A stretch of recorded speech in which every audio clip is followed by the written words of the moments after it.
नमस्कार दोस्तों, मैं आचार्य ध्यान आमी और यहाँ आत्म उपनिषद पे जो है उसके एक एक सूत्र की व्याख्या कर रहा हूँ और इतनी आसान कि आप उसे आराम से समझ लेंगे।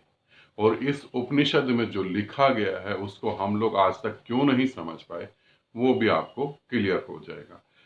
इस सूत्र को समझने के बाद जो है मुझे नहीं लगता कि फिर आपको कहीं पे दिक्कत होगी। ये आत्म उपनिषद का पहला सूत्र है जिसे हम आत्म पूजा उपनिषद भी कहते हैं। तो ये आत्म उपनिषद का पहला सूत्र है, ओम का निरंतर सिमरण याद करना ही उसका ध्यान है। समझ लेंगे, ओम को हमेशा याद करना ही उसका ध्यान है। ओम को हमेशा निरंतर कंटिन्यू उसकी याद बनी रहे, वही ओम का ध्यान है। समझ रहे हैं? अब आप, ये सूत्र है, आत्म उपनिषद का ये सूत्र है, ओम का निरंतर सिमरण याद बनी रहे, ठीक है, वही ओम का ध्यान है। सूत्र कहता है वही ओम का ध्यान है। अब हम लोग कहाँ क्या करते हैं? ये तो सूत्र हो गया, ये तो ऋषि जो बता रहे हैं वो हमें समझना है, मगर उस समझने के बाद हम लोग क्या करते हैं? कभी आपने सोचा मंदिरों में, धार्मिक स्थलों पर, साधनाओं की जगह पे हम ओम का उच्चारण करते हैं, उच्चारण करते रहते हैं और उसी को हम ओम का ध्यान समझते हैं। अब तुम, वो जो सूत्र कह रहा है, अब तुम 24 घंटे तो ओम का उच्चारण नहीं कर सकते। तुम्हें जॉब पे भी जाना है, तुम्हें फ्रेश भी होना है, खाना भी खाना है, पानी भी पीना है, दोस्तों से बातें भी करनी है। अब 24 घंटे तुम, चलो ये सब काम में तुम ओम का उच्चारण कर भी लो, मान लिया, मगर रात को सोते वक्त, जो आदमी रात को सोते वक्त अपने दिल की धड़कन को भूल जाता है, अपनी सांसों को भूल जाता है, स्वयं अपने शरीर तक को भूल जाता है, स्वयं अपने शरीर का जो स्थान है उसको भूल जाता है, वो ओम का सिमरन कैसे करेगा? थोड़ा सोचो। सूत्र बिल्कुल ठीक है, मगर हम लोग उसे कभी समझ ही नहीं पाए। अब इस सूत्र को हम समझने की कोशिश करते हैं। ओम का सिमरन 24 घंटे बना रहे, कैसे बना रहेगा? करने से नहीं, सुनने से। सुनने से जो है एक नाद चल रहा है, उसको हम 24 घंटे सुने। अब यहां पे भी बहुत बड़ी गलतफहमी है, यहां पे भी बहुत सारी अज्ञानता है, उसे भी क्लियर कर लेना ठीक रहेगा। सुने कैसे? हमारे सुनने का 3 लेवल है, हम 3 तरीकों से चीजें सुनते हैं। आप अपने जीवन में देखेंगे तो आप भी यही पाएंगे कि आप चीजों को 3 तरीकों से सुनते हैं। पहला तरीका क्या होता है? पहला तरीका होता है अच्छा है या बुरा है, गलत है या सही है, मुझे क्या एक्सेप्ट करना चाहिए। पहला तरीका होता है तर्क का। जब आप किसी की बात सुन रहे होते हैं, जैसे अभी आप मेरे को सुन रहे हैं तो आपके दिमाग में चल रहा है, आप सोच भी रहे हैं और मुझे सुन भी रहे हैं और मुझे देख भी रहे हैं। ये एकदम ऊपर का लेवल है जिसे हम फर्स्ट लेवल कहते हैं, और ये बिल्कुल बेकार का लेवल है। इसमें हम तर्क करते रहते हैं अपने आप से और दूसरे को सुनने की कोशिश करते हैं। अब इससे गहरा तल आता है, वो तल होता है भावनाओं से चीजों को सुनना। अब जब किसी के प्रेम में आप होते हैं और जब वो जिसके प्रेम में होते हैं और वो प्रेम से कुछ शब्द बोलता है कि अरे आप तो इतने प्यारे इंसान हैं, आप जैसा तो इस पृथ्वी पे कोई भी नहीं है।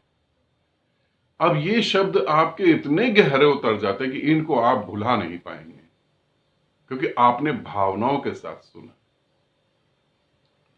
आपने भावनाओं के साथ सुना, इसीलिए इनको भुला नहीं पाएंगे। मगर ये भी कुछ ज्यादा गहरा नहीं, एक लिमिट तक ही रहता है, पूरी जिंदगी नहीं रहता, एक लिमिट तक। अब एक तीसरा तला आता है। वो तीसरा तला क्या होता है? वो तीसरा तला होता है श्रद्धा का, समर्पण का। पूरी तरह से समर्पित हो गए आप और फिर उसे सुनते हैं। अब धर्मगुरु आपको कह सकते हैं श्रद्धा से सुने, समर्पण से सुने, मगर श्रद्धा और समर्पण घटेगा कैसे, ये भी तो समझे। घटेगा कैसे? क्योंकि जिस ओम को हम सुनने जा रहे हैं वो समझे आ, ओ और मां, तीन हिस्सों में वो बटा हुआ है। तीन हिस्सों में बटा। जब आप ओम बोलते तो आप बोलते हैं ओम, वहां आ भी है, ओ की मात्रा भी है और मां भी है। ये तीनों ऐसे ही है जैसे आ माने आपका शरीर, ओ माने आपका मन, मां माने मन की अंतिम स्थिति। मगर एक चौथा भी है इसके अंदर छुपा हुआ, जिसको कभी भी शास्त्रों में कहा नहीं गया, जिसको कभी भी गुरुओं ने बताया नहीं। वो चौथा ही बहुत महत्वपूर्ण है। वो चौथा ही आपके हृदय चक्र को, आपकी आज्ञा चक्र को, आपके क्राउन चक्र को खोलेगा। पहले तो हम समझे श्रद्धा। सुनने के लिए श्रद्धा कैसे प्रकट होगी, सुनने के लिए समर्पण कैसे प्रकट होगा। आप तीन हिस्सों में बटे हुए हैं। शरीर जिसे आप जानते हैं, मन जिसे आप जानते हैं, विचारों का चलता हुआ एक जुलूस, विचारों का चलता हुआ एक बहुत बड़ा प्रभाव जिसे मन कहते हैं। फिर आती है चेतना, ऊर्जा। ऊर्जा अर्थात एनर्जी। ये तीनों में आप बटे हुए हैं। आप ऊर्जा भी हैं, आप शरीर भी हैं, आप मन भी हैं। अब कब वो श्रद्धा का क्षण आता है और कब जो है आप सुनना चालू करते हैं, उसे समझ लें। उसे समझेंगे तभी ये सूत्र काम करेगा। अगर उसे नहीं समझेंगे तो ये सूत्र काम नहीं करेगा। ध्यान रखें, जब आप ओम का उच्चारण करेंगे तो आपका शरीर, उसके साथ जुड़ा हुआ मन, उसके साथ जुड़ी हुई चेतना, जब ये तीनों इकट्ठे होकर उसका उच्चारण करेंगे तो पहली बार आप ओम को सुन पाएंगे। और जब ये पहली बार आप सुन पाएंगे, इस सुनने के कारण ही, आप समझ लें भी, इस सुनने के कारण ही वो ओम प्रकट होगा जो 24 घंटे सुना जा सकता है। फिर वो ओम प्रकट होगा जो 24 घंटे सुना जा सकता है। समझ लें आप। फिर वो ओम का जो चौथा रूप है वो आपको पता लगेगा। हकीकत में ये जो आ, ओ और मां है, ये कुछ खास नहीं है। चौथा जब आपकी पकड़ में आएगा तब ऋषि जो कह रहा है कि ओम का निरंतर स्मरण, निरंतर उसका ध्यान, उसका बार बार उसका चलना है ना, वही ओम का ध्यान है। इसका अर्थ ये नहीं है कि आप 24 घंटे ओम बोलते रहे, रिपीटिशन नहीं कह रहा वो। ध्यान रखें, वो ऋषि रिपीटिशन नहीं कह रहा। नाद साधना वाले जितने भी साधक हैं, जितने भी साधक हैं, वो ये बात को अच्छे से समझ ले। रिपीटिशन मेडिटेशन नहीं है। किसी भी शब्द का रिपीटिशन, रिपीट करना मेडिटेशन बिल्कुल नहीं है। मेडिटेशन बिल्कुल नहीं। ओम नाद का सुनना, और सुनना इस तरीके से जहां चेतना, मन, शरीर तीनों इकट्ठे हो जाएं, तब जो सुनाई पड़ेगा वही वो ओम है जिसके बारे में पूरे धर्म, पूरी पृथ्वी पर फैले हुए धर्म, पूरे धर्म ग्रंथ, पूरे संत, चाहे वो अलग अलग भाषा बोलते हो, इसी पे सहमत होते हैं। तब वो आपको सुनाई देगा। तो यहां पर ये सूत्र कंप्लीट होता है। और मैंने जो आपको बताया उस एक एक बात को बारीकी से समझना, क्योंकि ये बात ना तो आश्रम में आपको कोई बताएगा किसी, और ना ही कोई गुरु इस बात को बताएगा। ये बात वही बता सकता है जो ओम में पूरी तरह समा गया हो कि ओम को हकीकत में सुनना कैसे है। जैसे हम अनहद नाद का प्रयोग करते हैं तो मैं अपने साधकों को बताता हूं कि इस तरीके से करें और इस तरीके से सुने, तभी वो चीज तुम्हारे पकड़ में आएगी, तभी तुम गति कर पाओगे, नहीं तो तुम चूक जाओगे।